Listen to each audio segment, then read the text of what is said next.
الرحمن الرحيم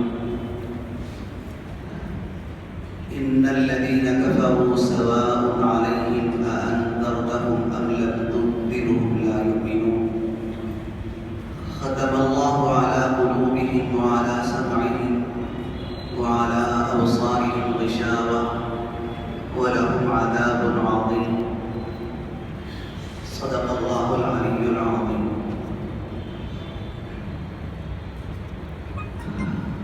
محترم حاضرین، سورہ بقرہ کی ابتدائی 5 آیتوں میں متقیوں کا تذکرہ تھا، ان کی کچھ صفات بیان کی گئی اور پھر اللہ ایمان کی ضد یا مومنوں کی ضد کافروں کا تذکرہ فرمایا. ان الذين كفروا سواء عليهم أأنذرتهم أم لم تنذرهم لا يؤمنون. یقیناً جو لوگ کفر پر جمے ہوئے ہیں برابر ہے کہ آپ ان کو ڈرائیں یا نہ ڈرائیں، وہ لوگ ایمان لانے والے نہیں. ختم اللہ علی قلوبہم وعلی سمعہم، اللہ نے ان کے دلوں پر مہر لگا دی ہے اور ان کے کانوں پر بھی مہر ہے، یعنی ڈانٹ پڑی ہوئی ہے. وعلی ابصارہم غشاوہ، اور ان کی آنکھوں پر پردہ پڑا ہوا ہے. وَلَهُمْ عَذَابٌ عَظِيمٌ، اور ان کے لیے سخت ترین عذاب ہے.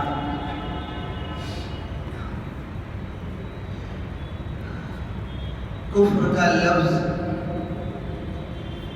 جس کا ترجمہ یہ ہے کسی چیز کو چھپانا.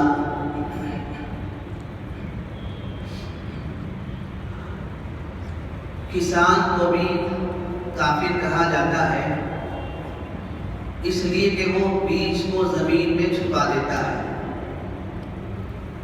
بڑی نہر اور بڑے سمندر کو بھی کافر کہا جاتا ہے اس لیے کہ اس میں جا کر بہت ساری چیزیں چھپ جاتی ہیں.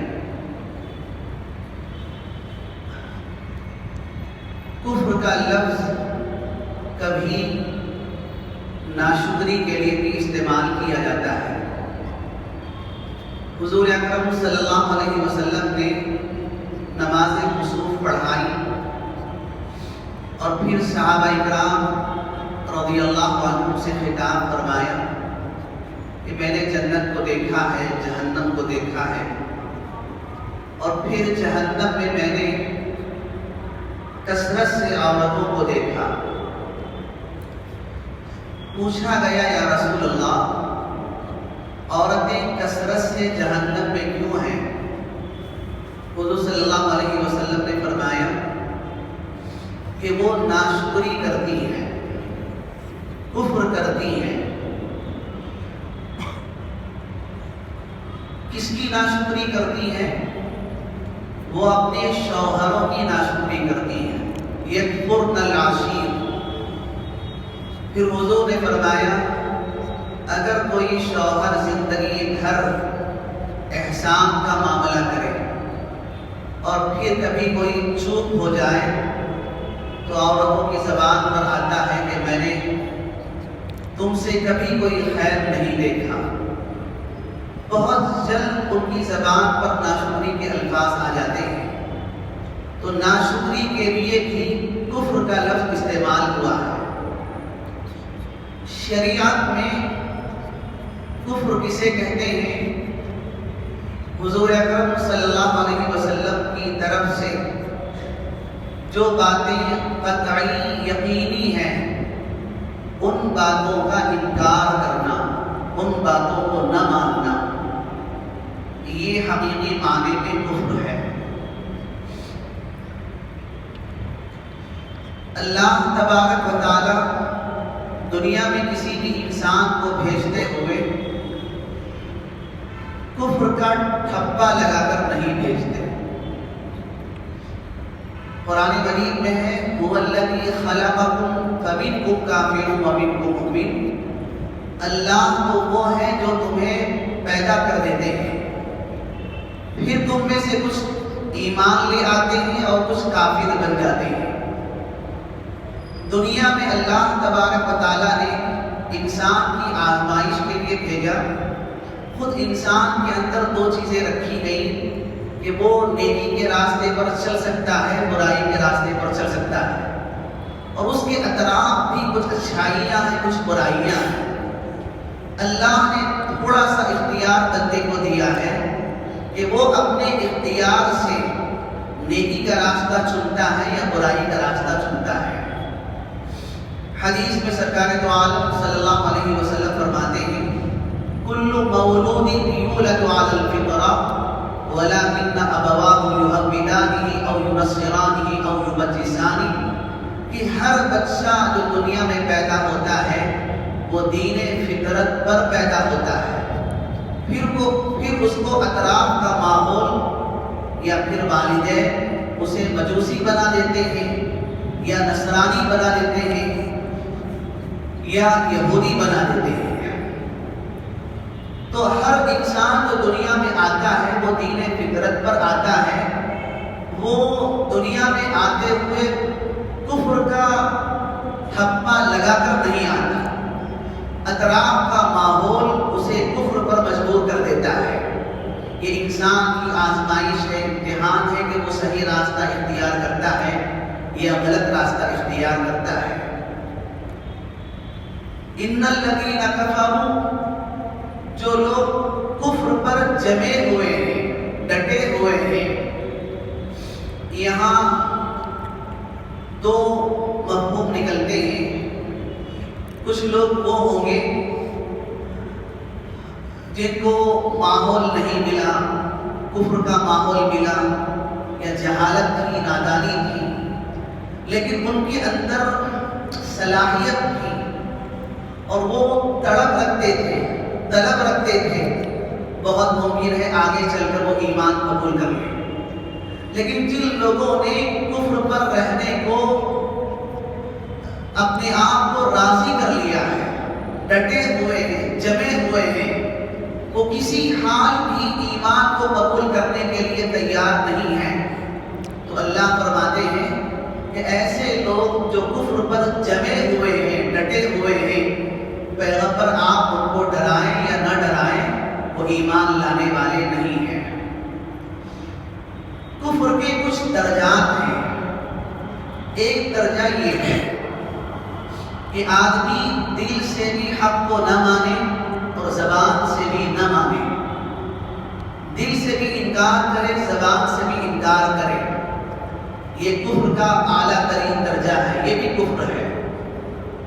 کفر کا دوسرا درجہ یہ ہے کہ دل سے تو مانتا ہے، دل اندر سے گواہی دیتا ہے کہ بات سچی ہے، حق ہے، لیکن وہ قبول نہیں کر رہا ہے، زبان سے انکار کر رہا ہے۔ جیسا کہ فرعون کے درباری تھے، وہ حضرت موسیٰ علیہ السلام کو حق مانتے تھے، سچ مانتے تھے، ان کا دل قبول کرتا تھا کہ موسیٰ علیہ السلام سچے ہیں، حق پر ہیں، لیکن زبان سے انکار کرتے تھے کہ اگر ہم مان لیں گے تو بادشاہ کے پاس جو عہدے مرتبے ملے ہوئے ہیں وہ سب چھین جائیں گے اور ہم ذلیل خوار ہو جائیں گے۔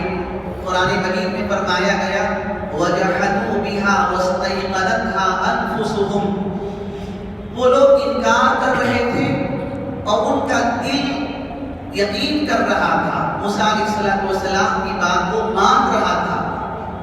کیوں انکار کر رہے تھے؟ ظلما وعدوا، ظلما اور عداوت میں، طغیانی میں، سرکشی میں وہ لوگ بات کو قبول نہیں کر رہے تھے۔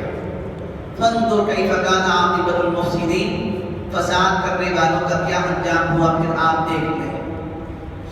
سرکار دو عالم صلی اللہ علیہ وسلم کے زمانے مبارک میں بھی ایک صاحب تھے امیہ ابن السلب نام آتا ہے۔ حضور نے فرمایا بہت قریب تھا کہ امیہ اسلام قبول کر لیتا، لیکن اس بیچارے نے اسلام قبول نہیں کیا۔ اس کی جو باتیں ہیں، اس کے جو اشعار ہیں، وہ پڑھ کر لگتا ہے کہ کوئی کامل ایمان والا وہ جملے کہہ رہا ہے، وہ اشعار لکھ رہا ہے۔ ایسی پاکیزہ اور اچھی باتیں اس نے لکھی اور کہی ہیں، تو دل تو ایمان کی طرف تھا، لیکن اس نے قبول نہیں کیا۔ قبول اس لیے نہیں کیا، اس کا خیال یہ تھا کہ نبوت مجھے ملنی تھی، محمد کو مل گئی ہے، نعوذ باللہ۔ تو سرکار دو عالم صلی اللہ علیہ وسلم فرماتے ہیں بہت قریب تھا کہ ابن السلب ایمان لے آتا۔ ایسے ہی لوگوں کے بارے میں کہا گیا کہ اس کا دل، اس کی زبان ایمان قبول کر چکی ہے، لیکن اس کا دل ایمان قبول نہیں کیا ہے۔ تو بہرحال کفر کا ایک دوسرا درجہ یہ ہے کہ زبان سے انکار کیا جائے، دل کے اندر یہ ہو کہ بات سچی ہے، اچھی ہے، حق ہے، یہ بھی کفر کا درجہ ہے۔ کفر کا ایک تیسرا درجہ ہے کہ دل سے بھی مانتا ہو کہ سچی ہے بات، اور زبان سے بھی کہتا ہو کہ بات سچی ہے، لیکن انسان قبول نہ کرتا ہو، ایکسپٹ نہ کرتا ہو، مانتا نہ ہو، اقرار نہ کرتا ہو۔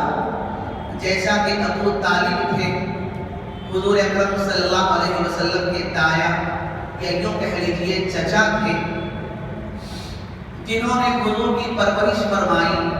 حضرت علی رضی اللہ عنہ کے والد ہیں، ہر موقع پر ساتھ دیا، اور وہ کہا کرتے تھے کہ میرا بھتیجا جھوٹا نہیں ہو سکتا، وہ سچا ہے۔ دل سے بھی مانتے تھے، زبان سے بھی کہتے تھے، لیکن قبول نہیں کرتے تھے۔ حضور اکرم صلی اللہ علیہ وسلم کو بڑی تمنا تھی، بڑی خواہش تھی کہ یہ ایمان لے آئیں، ان کے بہت سارے احسانات مجھ پر ہیں۔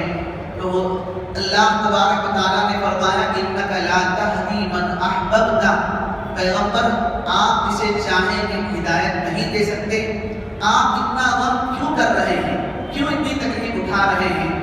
ہدایت کا معاملہ تو ہمارے ہاتھ میں ہے کہ ہم جسے چاہتے ہیں ہدایت دیتے ہیں، جسے چاہتے ہیں ہدایت سے محروم کر دیتے ہیں۔ تو غرض ابو طالب نے ایمان قبول نہیں کیا۔ حضور نے آخری موقع پر کہا بھی کہ چچا جان آہستہ سے کہہ دیجیے، میں سن لو، اتنا آہستہ کہیے، میں اللہ کی بارگاہ میں گواہی دوں گا۔ اس وقت ابو جہل سامنے تھا، انہوں نے کہا کہ میں اگر تمہارا کلمہ پڑھ لیتا ہوں تو عرب کی عورتیں تانا دیں گی کہ جہنم کے آگ کے ڈر سے بھتیجے کا ایمان قبول کر لیا ہے، عورتیں تانا دیں گی، آگ دلائیں گی۔ اگر یہ بات نہ ہوتی تو میں تمہارا کلمہ پڑھ کر تمہاری آنکھوں کو ٹھنڈک پہنچا دیتا اور میں ایمان قبول کر لیتا۔ انہوں نے کہا کہ میں اخترت النار علی الآگ، میں جہنم کی آگ کو آگ پر ترجیح دیتا ہوں، قبول کرتا ہوں، یعنی میں جہنم میں جل جانا پسند کر لیتا ہوں، لیکن آگ کو پسند نہیں کرتا۔ تو کفر کا تیسرا درجہ یہ ہے کہ آدمی دل سے بھی مانتا ہو، زبان سے بھی کہتا ہو، لیکن اس کا اقرار نہ کرتا ہو، اس کو قبول نہ کرتا ہو۔ جیسے آج بھی ہمارے معاشرے میں بہت سارے دوست احباب آپ کے ہوں گے غیر مسلم برادری میں، تو یہ کہتے ہیں کہ اسلام سچا مذہب ہے، وہ دل سے بھی مانتے ہیں، زبان سے بھی کہتے ہیں کہ ہاں واقعی اسلام پاکیزہ اچھا مذہب ہے، لیکن جب ان سے کہا جاتا ہے کہ اس اچھے مذہب کو آپ قبول کر لیں اور کلمہ پڑھ کر ایمان میں داخل ہو جائیں، تو وہ پھر خاموش ہو جاتے ہیں، وہ اس کو قبول نہیں کرتے، وہ اقرار نہیں کرتے، وہ تصدیق نہیں کرتے۔ تو کفر کا تیسرا درجہ یہ ہوا۔ چوتھا درجہ یہ ہے کہ آدمی زبان سے تو ایمان کی بات کرے، اسلام کی بات کرے، وہ نماز بھی پڑھ لے، روزہ بھی رکھ لے، لیکن دل سے ایمان قبول نہ کرے، یہ نفاق ہے۔ اور منافقوں کا تذکرہ آئندہ مستقل ایک رکوع میں آنے والا ہے۔ بہرحال کفر جس درجے میں بھی ہو وہ اللہ کے یہاں قابل قبول نہیں۔ اللہ تبارک و تعالیٰ کفر کو، شرک کو معاف نہیں فرمائیں گے، اس کے علاوہ جس گناہ کو چاہیں گے معاف فرما دیں گے۔ انسان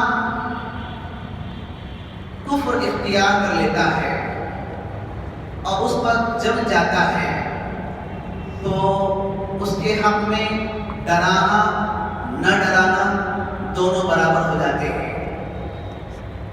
دنیا میں سب سے بڑی دولت ایمان کی ہے اور سب سے بڑی ذلت کفر کی ہے۔ ایمان موت تک جو ساتھ دیتا ہے، موت پر ختم ہوتا ہے، اس کا اعتبار ہے۔ ایک انسان زندگی بھر مسلمان رہے، خدا نہ خواستہ وہ مرتے ہوئے کفر اختیار کر لے تو زندگی بھر کا اسلام ایمان معتبر نہیں ہوگا۔ اسی طرح اگر کوئی آدمی زندگی بھر کفر میں رہے، مرتے ہوئے ایمان قبول کر لے تو زندگی بھر کا کفر ختم ہو جائے گا اور اس کا ایمان معتبر مانا جائے گا۔ انسان کسی کو بھی حقیر نہ سمجھے، کافر کو حقیر نہ سمجھے۔ اسی لیے فرمایا گیا کہ کسی گنہگار کو اس کے گناہ پر عار نہ دلاؤ۔ بہت ممکن ہے کہ وہ توبہ قبول کر لے اور اللہ کے یہاں وہ بہت محبوب بن جائے۔ جس کی تم حقارت کر رہے ہو وہ اللہ کے نزدیک بہت اونچا مقام حاصل کر سکتا ہے۔ علماء اکرام فرماتے ہیں کسی کافر کو کافر کہہ کر اور اس کے کفر پر عار نہ دلایا جائے، یہ اللہ کو ناپسند ہے، اس کو حقیر نہ سمجھا جائے۔ ما یقول کے اعتبار سے، آگے کے اعتبار سے بہت ممکن ہے کہ وہ ایمان قبول کر لے اور ایمان کے ساتھ دنیا سے رخصت ہو جائے۔ اور جس ایمان پر ہم اکڑ رہے ہیں، کیا بعید ہے کہ اللہ تبارک و تعالیٰ ہماری کسی کوتاہی کی وجہ سے اللہ نہ کرے کہ ایمان سلب ہو جائے اور خاتمہ کفر پر ہو جائے۔ اس لیے یہ جو دولت اللہ کی طرف سے ملی ہوئی ہے اس کی قدردانی ہونی چاہیے اور دوسرے بندوں کو حقیر نگاہ سے نہ دیکھا جائے۔ تو قرآن مجید میں فرمایا گیا یہاں جن کافروں کا تذکرہ ہے یہ ایسے کافر ہیں جنہوں نے اپنی ہٹ دھرمی سے، اپنی جہالت سے، اپنی نادانی سے کفر پر جمے رہنے کو پسند کر لیا۔ تو اللہ فرماتے ہیں برابر ہے آپ ان کو ڈرائیں یا نہ ڈرائیں، یہ ایمان لانے والے نہیں ہیں۔ انذار کسے کہتے ہیں؟ ڈرانا کسے کہتے ہیں؟ انتہائی شفقت سے کسی بندے کو آنے والی تکلیف سے آگاہ کرنا، انتہائی محبت سے آنے والی کسی مصیبت سے بندے کو ڈرانا، آگاہ کرنا انذار میں داخل ہے۔ جیسے ایک بندہ سویا ہوا ہے اور قریب ایک سانپ یا کوئی درندہ جا رہا ہے اور سونے والے کو احساس نہیں کہ اس کے اثرات کتنی بھیانک خطرناک چیز ہے، آپ اس بندے کو جگاتے ہیں، ڈراتے ہیں کہ دیکھو تمہارے پاس بہت موذی جانور ہے، تکلیف دینے والی چیز ہے، اس سے بچو۔ تو اس طرح کا جو انذار ہوتا ہے، ڈرانا ہوتا ہے، اس کو انذار کہا جاتا ہے۔ انبیاء کرام علیہ السلام دنیا میں نذیر بن کر آتے ہیں، بشیر بن کر آتے ہیں۔ نذیر کا مطلب ہوتا ہے قیامت کی ہولناکیوں سے ڈراتے ہیں، جہنم سے ڈراتے ہیں، اس کے عذابات سے ڈراتے ہیں، قبر کی تکالیف سے ڈراتے ہیں۔ انبیاء کرام علیہ السلام دنیا کے بعد آنے والی زندگی کے خطرات سے لوگوں کو آگاہ کرتے ہیں اور بشارتیں بھی سناتے ہیں، خوشخبریاں بھی سناتے ہیں۔ جو بندہ نیک بن کر زندگی گزارتا ہے، پاک و صاف زندگی گزارتا ہے، اس کے لیے اللہ کی طرف سے یہ انعام ملنے والا ہے، یہ بھلائی ملنے والی ہے، یہ نعمتیں ملنے والی ہیں۔ تو انبیاء کرام علیہ السلام بشیر بھی ہیں، نذیر بھی ہیں۔ قرآن کی بشارت بھی سناتا ہے اور ڈراتا بھی ہے۔ اور آپ غور کیجئے کہ انسان کی فطرت میں یہ دونوں چیزیں ضروری ہیں. اسے کبھی ڈرانے کی ضرورت پڑتی ہے اور کبھی خوشخبری دینے کی ضرورت پڑتی ہے. صرف ڈرایا جائے، تنبیہ کی جاتی رہے، محبت نہ کی جائے تو وہ انسان مایوس ہو کر غلط راستے پر چل پڑتا ہے. اسی طرح جہاں صرف پیار ہی پیار ہو، محبت ہی محبت ہو، خوشخبریاں ہو تو وہ انسان غلط راستے پر چل سکتا ہے، غلط فہمی کا شکار ہو سکتا ہے. تو دونوں چیزوں کی ضرورت پڑتی ہے. آج کے دور میں جو بچوں کی صحیح تربیت نہیں ہو پا رہی ہے، اس کی ایک بنیادی وجہ یہ ہے کہ اسکولوں میں، کالجوں میں اساتذہ کو، بڑوں کو ڈرانے سے منع کر دیا گیا، تنبیہ کرنے سے روک دیا گیا. حکومتی سطح پر کسی بچے کو کوئی استاد ڈانٹ نہیں سکتا، تنبیہ نہیں کر سکتا. جس کا اثر یہ ہے کہ بچوں کے اندر خوف نکل چکا اور بچے بے قابو ہو چکے. ماں باپ کا ڈر نہیں رہا. محلے کا کوئی بڑا آدمی ڈرانے کی کوشش کرتا ہے تو ماں باپ آگے چلے جاتے ہیں کہ میرے بچے کو ڈرانے والے تم کون ہو، تنبیہ کرنے والے تم کون ہو. نہ ماں باپ بچوں کی تربیت کر رہے ہیں، نہ اسکول اور کالج میں تنبیہ کا کوئی ماحول ہے. صرف خوشخبریوں پر کسی بچے کی صحیح معنوں میں تربیت نہیں ہو پاتی. اللہ تبارک و تعالیٰ نے انسانوں کے لیے دونوں چیزیں مہیا فرمائی ہیں کہ وہاں ان کو ڈرانے کی بھی ضرورت ہے اور خوشخبریاں دینے کی بھی ضرورت ہے. ان دونوں چیزوں سے انسان کی صحیح معنوں میں تربیت ہوتی ہے. تو انذار کہتے ہیں کسی کو انتہائی شفقت سے آنے والی کسی مصیبت سے ڈرانا. سرکار دو عالم صلی اللہ علیہ وسلم پر آیت شریفہ نازل ہوئی، وَأَنذِرْ عَشِيرَتَكَ الْأَقْرَبِينَ. پیغمبر آپ اپنے خاص رشتہ داروں کو، قریبی تعلق رکھنے والوں کو ڈرائیے. حضور اکرم صلی اللہ علیہ وسلم پر ابھی نبوت کی ذمہ داری ڈالی گئی تھی.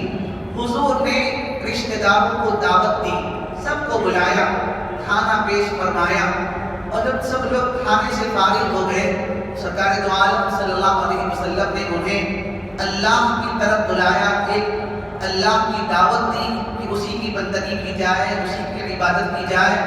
بہت محبت سے ڈرایا کہ جو زندگی تمہاری ہے وہ ختم ہونے والی ہے اور اس کے بعد ایک زندگی آنے والی ہے.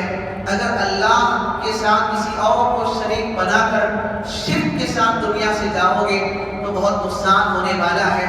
تو لوگ تو آئے تھے کھانے کے لیے، حضور نے دعوت کا انتظام کیا اور پھر جب یہ باتیں ہوئی تو لوگوں نے برا بھلا کہا.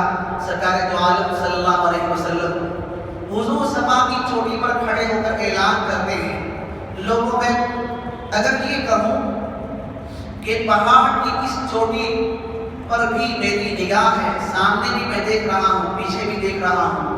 اگر میں یہ کہوں کہ ایک فوج تیار ہے جو مکے پر کبھی بھی حملہ کر سکتی ہے، کیا تم میری بات کو مان لو گے؟ سب نے کہا کہ آپ سچے ہیں، صادق ہیں، امین ہیں، ہم آپ کی بات کو قبول کر لیں گے. اللہ کے نبی صلی اللہ علیہ وسلم نے فرمایا لوگوں جس طرح تم زندگی گزار رہے ہو اس زندگی کا انجام بہت بھیانک ہونے والا ہے. جس طرح تم میری بتائی ہوئی ظاہری فوج کو قبول کر لو گے، ایک اندھیری فوج ہے جو اللہ کا عذاب ہے، اللہ کی طرف سے مسلط ہونے والی ہے، اس اللہ کی فوج سے، اللہ کے عذاب سے اپنے آپ کو بچاؤ. تو لوگوں نے کہا محمد کیا تم نے ہمیں اسی لیے جمع کیا تھا؟ اسی موقع پر ابو لہب نے کہا تبت لک یا محمد لہذا جمعتنا، محمد تم ہلاک ہو جاؤ اسی لیے تم نے ہمیں جمع کیا تھا.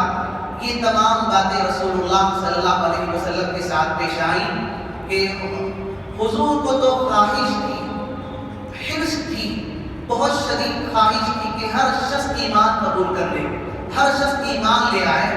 اللہ نے تسلی دی پیغمبر آپ کے ذمے صرف پہنچا دینا ہے.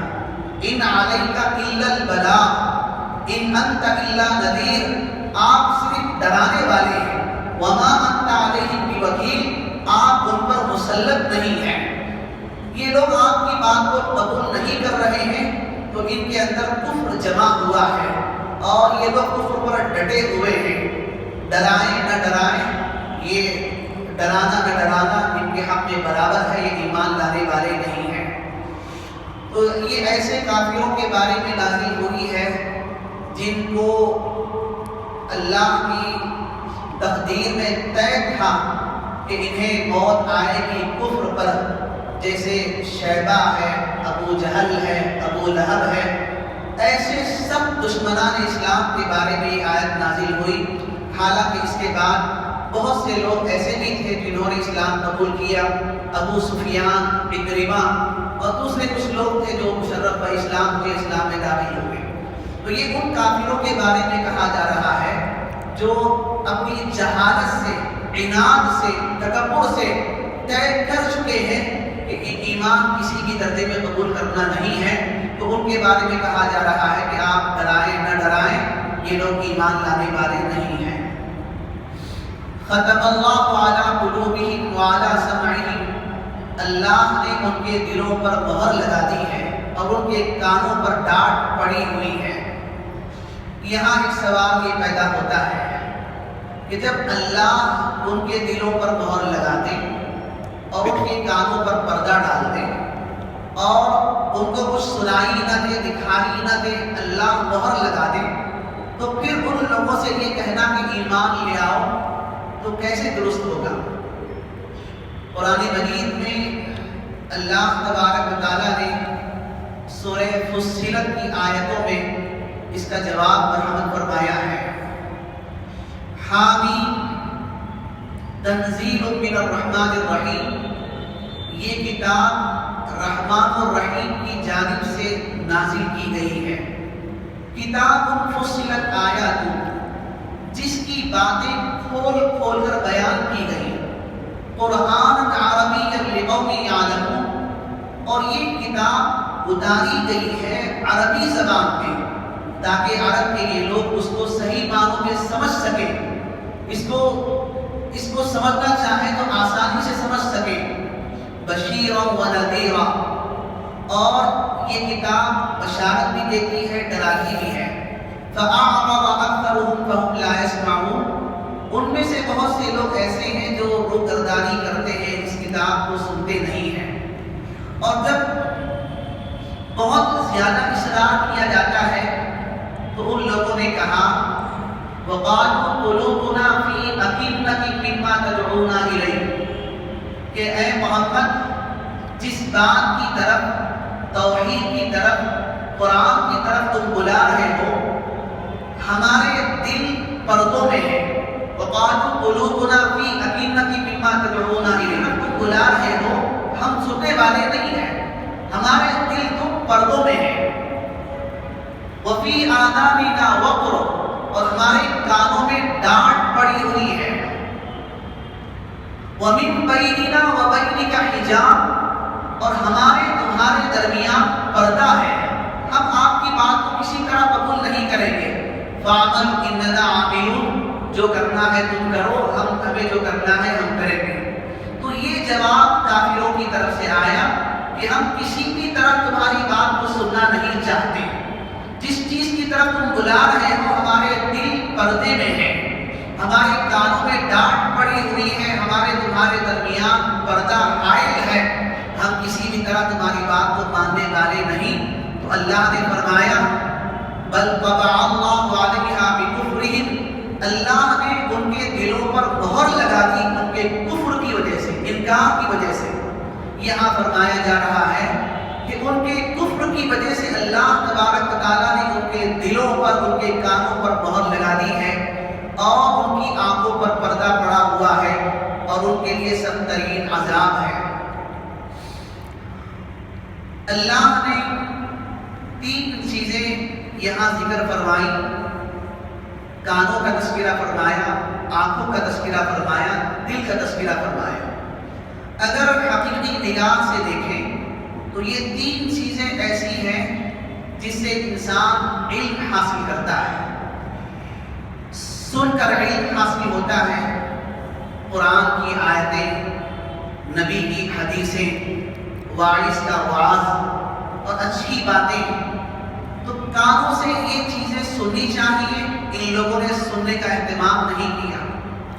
آنکھوں سے اچھی چیزیں دیکھنی چاہیے، اللہ کی قدرتوں پر نگاہ رکھنی چاہیے، کائنات کس طرح بنی ہے، پہاڑ کس طرح بنے ہیں اور دریا کس طرح چل رہے ہیں۔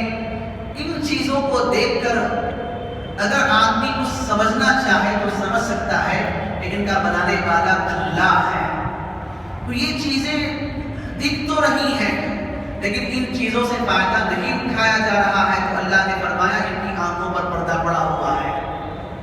دل سے کسی بات کو سننا چاہیے، سمجھنا چاہیے۔ دل کا حال ایسا ہے جیسے ان کے دلوں کا حال ایسا ہے جیسے بارش ہو رہی ہو اور کوئی کٹورا بوندھا رکھ دیا جائے، برتن بوندھا رکھ دیا جائے۔ ظاہر ہے کہ اگر بارش کے قطرات پڑ رہے ہوں، برتن کا منہ کھلا ہوا ہو، تو جو قطرہ بھی اس برتن میں پڑتا ہے تو دھیرے دھیرے وہ برتن بھر سکتا ہے، یا کم سے کم جتنے قطرات اس برتن میں آئیں گے اتنا تو پانی اس کے اندر سما سکتا ہے۔ لیکن جن کے دل الٹے ہو چکے ہیں، فلما ذاقوا عذاب اللہ قلوبہم، ان لوگوں نے اپنے آپ کو ٹیڑھا کر لیا تو اللہ نے بھی ان کے دلوں کو ٹیڑھا کر دیا۔ کلا بل ران علی قلوبہم، ان کی نافرمانیوں کی وجہ سے اللہ نے ان کے دلوں پر زنگ لگا دیا۔ تو بزرگان گرامی، ان تین چیزوں سے انسان علم حاصل کرتا ہے۔ اگر یہ چیزیں صحیح استعمال نہیں ہوتی ہیں تو فرمایا گیا صم بکم عمی، یہ بہرے ہیں، گونگے ہیں، اندھے ہیں، فہم لا یعقلون، ان کے اندر کوئی سمجھ نہیں ہے۔ تو اللہ نے بہت بڑی نعمتیں عطا فرمائی، ان نعمتوں کا استعمال بندوں نے صحیح نہیں کیا ہے تو اللہ نے ان کے دلوں پر مہر لگا دی، کانوں پر ڈانٹ ڈال دی اور ان کی آنکھوں پر پردہ ڈال دیا، اور ان کے لیے سخت ترین عذاب ہے۔ اس کی چھوٹی سی مثال سن کر ہم لوگ انشاءاللہ آج کا یہ سلسلہ ختم کرتے ہیں۔ حضرت مولانا تھانوی رحمۃ اللہ علیہ نے ایک بڑی اچھی مثال لکھی ہے۔ حضرت نے فرمایا ایک شخص غریب ہو، مجبور ہو، لاچار ہو، تو کوئی مالدار صاحب دل، درد رکھنے والا اس غریب سے یہ کہتا ہے کہ تم مجبور ہو، پریشان ہو، ایسا کرو کہ ہر مہینے میرے پاس آ جانا، میں تمہاری ضرورتوں کا خیال کروں گا، اور کوئی وظیفہ اور کچھ پیسے میں تمہیں دے دیا کروں گا۔ ہر مہینہ وہ مالدار اس غریب کو پیسے دیتا رہا، اور وہ غریب بیچارہ ان پیسوں کو لیتا تو تھا، بجائے اپنی ضرورت پوری کرنے کے وہ نالے میں پیسے بہا دیتا۔ ایک مہینہ، 2 مہینے، 3 مہینے، سالوں سال یہی سلسلہ چلتا رہا، اور جب اس امیر کو پتہ چلا کہ میں تو اس کی ضرورت پر ترس کھا کر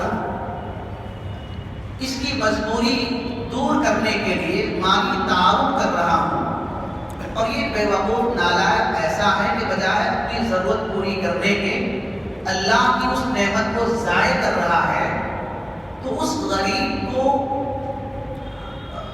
وہ وظیفہ دینا بند بھی کر دے گا، اور اس غریب کے بارے میں یہ خیال کرے گا کہ یہ نالائق ہے، یہ تو سزا کا مستحق ہے، اسے سزا ملنی چاہیے۔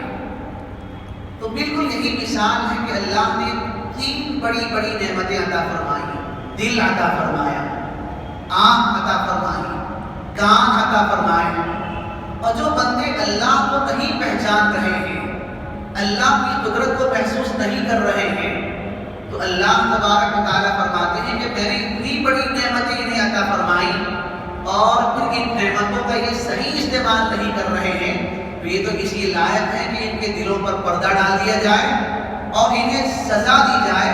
وَلَهُمْ عَذَابٌ عَظِيمٌ، ان کے لیے سخت ترین عذاب ہے۔ اللہ نے دل کا تذکرہ قرآن پاک کی بہت ساری آیتوں میں فرمایا ہے، انسان کا دل صحیح ہونا چاہیے۔ دل، حدیث میں یہ الفاظ ملتے ہیں، انسان کے بدن میں ایک لوتھڑا ایسا ہے اگر وہ صحیح ہے تو انسان بھی صحیح ہے، اور اگر وہ غلط ہے تو پھر پورا انسان غلط ہو جاتا ہے۔ حضور نے فرمایا وہ دل ہے، دل کے اندر اچھائیاں، اچھے جذبات، اچھے خیالات آتے ہیں تو پھر وہی چیزیں انسان کے بدن سے ٹوٹتی ہیں۔ دل کے اندر اگر برائیاں پیدا ہوتی ہیں تو انسان سے نکلنے والے اعضاء بھی، اعمال بھی وہ برے نکلتے ہیں اور برائیاں اسے سرد ہونے لگتی ہیں۔ تو دل کی طرف بہت زیادہ توجہ کرنے کی ضرورت ہے۔ ان دونوں آیتوں میں اللہ تبارک و تعالیٰ نے کافروں کا تذکرہ فرمایا جن کے حق میں یہ طے تھا کہ وہ لوگ کسی کی طرح ایمان لانے والے نہیں ہیں، اپنی ہٹ دھرمی سے، جہالت سے، عناد سے، تکبر سے یا کسی اور وجہ سے وہ ایمان قبول کرنا نہیں چاہتے تھے۔ تو اللہ نے ان لوگوں کے بارے میں فرمایا کہ ان کے دلوں پر پردہ پڑا ہوا ہے اور مہر لگی ہوئی ہے اور انہیں کچھ نظر نہیں آتا۔ ایسے لوگوں کے لیے سخت ترین عذاب ہے۔ اللہ تبارک و تعالیٰ ہر طرح کے کفر سے، شرک سے، ضلالت سے ہم سب کی حفاظت فرمائے۔ اللہ تبارک و تعالیٰ ہم سب کو نیک بندوں میں شامل فرمائے۔ 3 گروہوں کا تذکرہ تھا۔ پہلے اہل ایمان کا تذکرہ تھا، ان کی خوبیاں بیان کی گئی۔ ان 2 آیتوں میں کافروں کا تذکرہ ہے اور ان کو جو عذاب ملنے والا اس کا تذکرہ ہے۔ آگے ایک اور جماعت کا تذکرہ ہے جو ظاہر میں اسلام کا اظہار کرتی تھی لیکن دل میں ان کے ایمان نہیں تھا، منافق تھے، ظاہر الگ تھا، باطن الگ تھا۔ چونکہ یہ گروہ انتہائی خطرناک ہے اس لیے اللہ تبارک و تعالیٰ نے بہت تفصیل سے ان کی برائیوں کا تذکرہ فرمایا اور ان کے اندر جو خباثت بھری ہوئی ہے اس کا تذکرہ فرمایا۔ مستقل ایک رکوع میں منافقوں کا تذکرہ ہے۔ انشاءاللہ ہم آئندہ پڑھنے سمجھنے کی کوشش کریں گے۔ اللہ پاک ہم سب کو عمل کی توفیق نصیب فرمائے۔